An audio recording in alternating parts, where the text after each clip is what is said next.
आमे जाऊचे अभी बुली let's see where we are going। Hello guys welcome back to my channel. स्वागत करूची आ गोटे ब्लॉग को।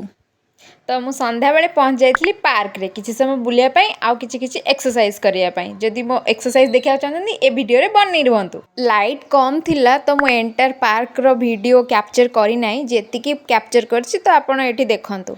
पार्क आसला परे देखिली बहुत लोग चलुथिले, किछि किछि जण एक्सरसाइज करुथिले आ बहुत सारा कपल भी एठी बसिथिले। तो हमकु तो ए सब देखिकी बहुत मजा लागिला।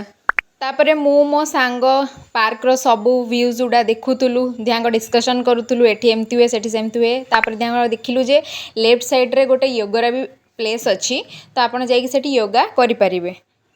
देन आम योगार प्लेस देखे सारा पर चलू एक्सरसाइज पॉइंट को।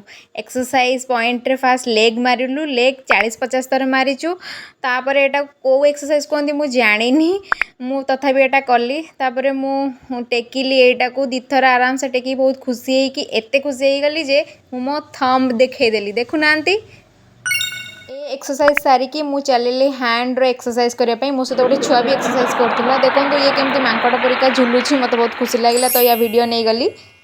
तापरे मु पार्क रो आउ किछि किछि पार्ट रो क्लिप्स भी नहीं जाइथिली। जेमती कि देखंतु मु एटा आपनको देखौछि बहुत सारा गच्छर। मो सांग इंस्ट्रक्शन दउथिला एमती एमती देखा सेमती सेमती देखा, तो मु ता इंस्ट्रक्शन ने ए सब करूथिली। ता पार्क बुला सरिला। पार्क बुला सरिला परे मु चलिली खाइबा पई। मते बहुत भोक लागुथिला। सेतेबेल तो किछि सेदिन कमाई मिलु नथिला मु जानिनी। तापरे चलली मु चा बिस्किट खाइबा पई। चा बिस्किट टेस्ट तो बहुत ही भल थिला। आपण चाहिले जाइकी ट्राए करि परिबे। जदि ए वीडियो टी आपन भल लागिछि लाइक कमेंट शेयर सब्सक्राइब करंतु। जय जगन्नाथ। रहिली।